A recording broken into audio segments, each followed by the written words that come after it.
दोस्तों अगर मैं आपसे पूछूं क्या चल रहा है, तो मैं दावे के साथ कह सकता हूं कि आपका जवाब होगा फॉग चल रहा है। हम भारतीयों के लिए फॉग आज किसी भी पहचान का मोहताज नहीं है। लेकिन अब सवाल उठता है कि जिस मार्केट में लोग एक बार से ज्यादा किसी भी परफ्यूम के प्रति लॉयल नहीं रहते और हर बार दूसरी कंपनी पर स्विच कर जाते हैं, वहाँ फॉग ने भारत के मार्केट पर अपना डोमिनेंस कैसे स्थापित किया और आखिर कैसे हिंदुस्तान यूनिलीवर, ITC और रेमॉन्ड जैसे बड़े बड़े प्लेयर्स के बीच फॉग ने 20% से ज्यादा मार्केट शेयर हासिल किया, जिसके दम पर आज ये भारत का नंबर 1 परफ्यूम ब्रांड बन चुका है।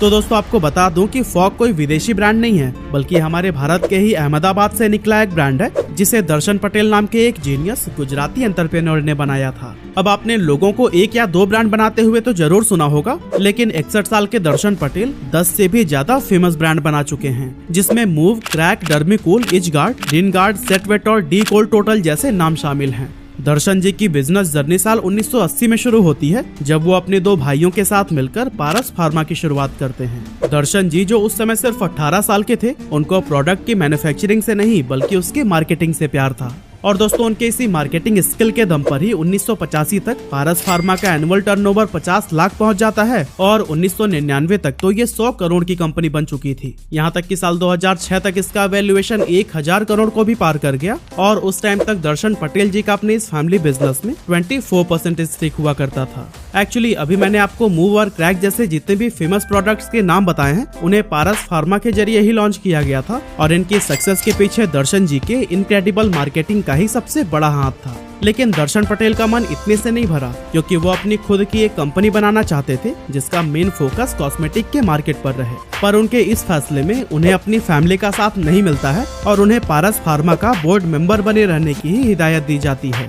हालांकि दर्शन को अपने परिवार का ये फैसला मंजूर नहीं था, जिसके चलते उनके बीच कुछ डिस्प्यूट देखने को मिलती है और फिर दर्शन पारस फार्मा में अपने 24% स्टेक को 200 करोड़ रुपए में बेचकर कंपनी से अलग हो जाते हैं। कुछ साल तक कॉस्मेटिक मार्केट की स्टडी करने के बाद साल 2009 में दर्शन विनी कॉस्मेटिक्स नाम की कंपनी शुरू करते हैं, जो कि आज फॉग की पेरेंट कंपनी है। अब इतना सब कुछ सुनने के बाद आप आगे की स्टोरी का अंदाजा तो लगा ही चुके होंगे। विनी कॉस्मेटिक्स फॉग को लॉन्च करती है और वो इंस्टेंट हिट साबित होता है। शायद आपने यही स्टोरी सोची है ना, लेकिन सक्सेस का रास्ता इतना सीधा थोड़ी होता है। साल 2010 में विनी कॉस्मेटिक्स अपना पहला परफ्यूम लॉन्च करती है, जिसका नाम था जेनेसिस 18+। दर्शन जी और उनकी टीम इस परफ्यूम के फ्रेग्रेंस पर बहुत ज्यादा मेहनत करते हैं और उन्हें उम्मीद होती है कि इसकी गजब की स्मेल इसे इंस्टेंट पॉपुलैरिटी दिलाने वाली है। लेकिन जब इस प्रोडक्ट को मार्केट में उतारा जाता है तो ये कम्प्लीटली फेलियर साबित होता है। विनी कॉस्मेटिक्स को तगड़ा झटका लगता है और उनके फाइनेंशियल्स बुरी तरह से डगमगा जाते हैं। लेकिन दोस्तों पता है, दर्शन जी जो थे वो सिर्फ एक फेलियर से हार मानने वालों में से नहीं थे। वो ऑरमैक्स नाम की एक मार्केट रिसर्च कंपनी के पास जाते हैं और उनसे परफ्यूम मार्केट का सर्वे करने को कहते हैं। सवाल बिल्कुल सीधा सा था कि लोग परफ्यूम लेते समय सबसे ज्यादा किस फैक्टर पर फोकस करते हैं और अपने परफ्यूम के बॉटल से उनके क्या एक्सपेक्टेशंस रहती हैं। ऑरमैक्स ने इस सर्वे के तहत भारत के 8 बड़े शहरों के 1000 से भी ज्यादा लोगों से ये सवाल पूछा और इसका जो नतीजा सामने आया उसने भारत के परफ्यूम मार्केट को हमेशा के लिए बदल कर रख दिया। दर्शन जी को पता चला कि लोगों को परफ्यूम की स्मेल से ज्यादा इस बात से फर्क पड़ता है कि उनके परफ्यूम की बोतल कितने समय तक चल रही है और वो उनकी जेब के लिए कितनी किफायती है। अब जब वो कस्टमर्स के दिल की बात जान चुके थे तो वो उनकी एक्सपेक्टेशंस के अनुसार एक ऐसा प्रोडक्ट बनाने में लग जाते हैं जो कि अफोर्डेबल हो और लॉन्ग लास्टिंग हो। और फिर इसी कड़ी में विनी कॉस्मेटिक्स साल 2011 में फॉग को लॉन्च करती है और इसको टैगलाइन दी जाती है, बिना गैस वाला स्प्रे। एक्चुअली भारत के परफ्यूम मार्केट में उस समय बहुत बड़ी बड़ी कंपनीज हुआ करती थी जिनके प्रोडक्ट्स भी बहुत अच्छे थे, जैसे कि हिंदुस्तान यूनिलीवर का एक्स परफ्यूम, रेमंड का पार्क एवेन्यू और ITC का इंगेज परफ्यूम। लेकिन फॉग के आते ही इसका जादू ऐसा चला कि पहले ही महीने में इसने 1.5 लाख बॉटल सेल की और ये जादुई आंकड़ा दूसरे महीने तक 2.6 लाख तक पहुंच गया। अब दोस्तों फॉग की सक्सेस स्टोरी में दर्शन पटेल जी की जबरदस्त मार्केटिंग कैंपेन की तारीफ खास तौर पर करनी चाहिए। साल 2015 में फॉग एक टीवी एड लॉन्च करती है जिसकी टैगलाइन आज हर इंसान के दिलो दिमाग पर हावी हो चुकी है। जी हाँ, मैं बात कर रहा हूँ इस एड की। और जनाब क्या चल रहा है? जनाब हिंदुस्तान में तो फॉग चल रहा है। सोचिए मत, क्योंकि बिना गैस वाला फॉग ही है इंडिया का नंबर 1 परफ्यूम बॉडी स्प्रे। ये एड इतनी ज्यादा पॉपुलर हुई कि इसने क्या चल रहा है इस सवाल का मतलब ही बदल कर रख दिया। और अभी तक फॉग की सक्सेस का सबसे ज्यादा श्रेय भी इसी एड कैंपेन को ही दिया जाता है। लेकिन क्या आपको पता है कि इस एड का आइडिया कहाँ से आया था? अब दोस्तों इसके बारे में कोई बहुत सॉलिड जानकारी तो नहीं है, लेकिन ऐसा कहा जाता है कि जब दर्शन और विनी कॉस्मेटिक्स की टीम फॉग के बारे में मार्केट एनालिसिस करने जाते हैं और जब भी किसी दुकानदार से पूछते हैं कि मार्केट में आजकल क्या चल रहा है, मतलब कि कौन सा परफ्यूम चल रहा है, तो फिर उनके सामने एक ही जवाब मिलता है, फॉग चल रहा है। और दोस्तों बस इसी एक लाइन पर ही फोकस करके फॉग का एड कैंपेन बनाया गया। अब दोस्तों इस परफ्यूम ब्रांड का नाम कैसे पड़ा, इसके बारे में भी एक स्टोरी ये है कि दर्शन पटेल ज्यादातर सफेद कपड़े पहने हुए नजर आते हैं और इसके चलते उनके को-वर्कर्स उन्हें फॉग यानी कि कोहरा कहकर पुकारते थे और बस यहीं से इस ब्रांड को अपना नाम मिल गया। हालांकि दोस्तों इस कहानी में कितनी सच्चाई है इसके बारे में इंटरनेट पर कोई सॉलिड जानकारी अवेलेबल नहीं है। वैसे क्या आपको पता है कि फॉग एक वर्ड नहीं बल्कि एक एक्रोनिम है जिसका फुल फॉर्म होता है friends of good guys and girls. अब दोस्तों ये लाइन सिर्फ एक लाइन नहीं है बल्कि फॉग की मार्केटिंग स्ट्रेटेजी का भी एक अहम हिस्सा है। एक्चुअली जब फॉग को लॉन्च किया गया था उस टाइम मार्केट में मौजूद सारे ब्रांड्स एक ही स्टीरियोटाइप पकड़कर मार्केटिंग कर रहे थे और उनकी एड में बस यही दिखाया जाता था कि उनका परफ्यूम लगाने के बाद से लड़के आसानी से लड़कियों को इम्प्रेस कर लेंगे और लड़कियां तो इन लड़कों पर मर मिटने वाली हैं। लेकिन उन परफ्यूम्स का हर कस्टमर अच्छे से जानता था कि भाई महज परफ्यूम लगा लेने से ऐसा कुछ भी नहीं होने वाला।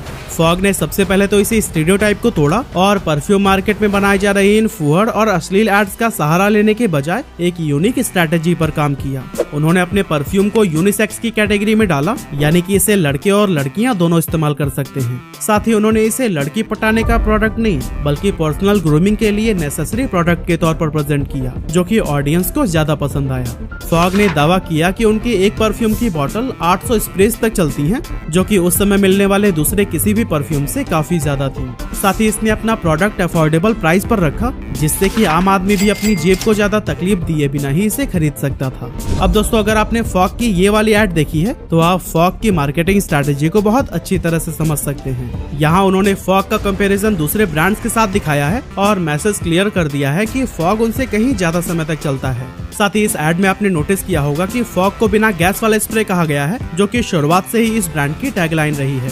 एक्चुअली दोस्तों उस समय तक भारतीय मार्केट में मिलने वाले सारे परफ्यूम्स एरोसोल टेक्नोलॉजी पर वर्क करते थे, जिसमें कि गैस के साथ परफ्यूम के लिक्विड पार्टिकल्स का फ्यूजन बनाया जाता था। ऐसे में जब भी कोई कस्टमर परफ्यूम की बोतल को स्प्रे करता था तो फिर उसे परफ्यूम कम और गैस ज्यादा निकलती नजर आती थी। यहीं पर फॉग ने मार्केट में नॉन एरोसोल स्प्रे इंट्रोड्यूस किया, जो कि बिना गैस के ही परफ्यूम का फ्रेग्रेंस रिलीज करता था। और दोस्तों इस यूनिक मैन्युफैक्चरिंग से फॉग ने न सिर्फ नंबर ऑफ स्प्रेस को इंक्रीज कर दिया बल्कि साथ ही उन्होंने अपने परफ्यूम की ओवरऑल अफोर्डेबिलिटी को भी काफी हद तक बढ़ा दिया। और दोस्तों अगर आप फॉग की एड पर नजर डालेंगे तो इनके जरिए सिर्फ यूथ को टारगेट नहीं किया गया है बल्कि इसमें आपको पेरेंट्स और ग्रैंड पेरेंट्स भी देखने को मिल जाएंगे। इस तरह से फॉग सभी एज ग्रुप को टारगेट करता है और अपना कस्टमर बेस बढ़ा लेता है। साथ ही आज इसने अपनी प्रोडक्ट रेंज में बेसिक से लेकर प्रीमियम परफ्यूम्स तक ऐड कर लिए हैं। लेकिन यहाँ समझने वाली बात ये भी है कि किसी भी ब्रांड के सक्सेसफुल होने में उसके डिस्ट्रीब्यूशन नेटवर्क का बहुत बड़ा हाथ होता है। परफ्यूम मार्केट की बात करें तो फॉग से ज्यादा मार्केटिंग एक्सपेंस कोई दूसरा ब्रांड नहीं करता। लेकिन अगर आप टीवी पर किसी प्रोडक्ट की एड देखते हैं और मार्केट में जाने पर वो आपको मिलता ही नहीं तो फिर सारी मार्केटिंग पर पानी फिर जाती है। अब चूंकि दर्शन पटेल ये बात बहुत अच्छे से जानते थे, इसीलिए उन्होंने फॉग का डिस्ट्रीब्यूशन नेटवर्क स्ट्रॉन्ग करने में बहुत ज्यादा एफर्ट्स लगाए। उन्होंने अपने सालों का बिजनेस एक्सपीरियंस और कनेक्शंस को झोंक दिया और फॉग को देश के कोने कोने तक पहुंचाया।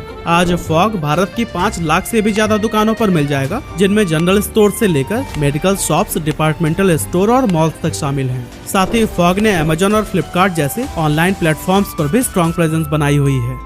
फॉग की सक्सेस का सबसे बड़ा मंत्र रहा है कस्टमर सेटिस्फेक्शन, और कहा भी गया है कि आपका बिजनेस आइडिया चाहे जितना भी अच्छा हो, मार्केट में वो तभी चलता है जब वो कस्टमर की नीड्स को पूरा करता है। दर्शन पटेल ने फॉग को लॉन्ग लास्टिंग और अफोर्डेबल बनाया और उसके बाद इसकी मैन्युफैक्चरिंग को दूसरे हाथों में थमा दिया, क्योंकि वो अभी भी मानते हैं कि उनकी स्ट्रेंथ मैन्युफैक्चरिंग नहीं बल्कि मार्केटिंग है और एक बिजनेसमैन को सिर्फ उसी काम पर फोकस करना चाहिए जिसमें वो सबसे अच्छा हो। आज की बात करें तो फॉग भारत का नंबर 1 परफ्यूम ब्रांड बन चुका है और इसका मार्केट शेयर 20% से भी ज्यादा है। फॉग हर महीने 20 लाख से भी ज्यादा बॉटल सेल करता है और इसने आज तक 1000 करोड़ रुपए से भी ज्यादा का रेवेन्यू जनरेट करके दिखाया है।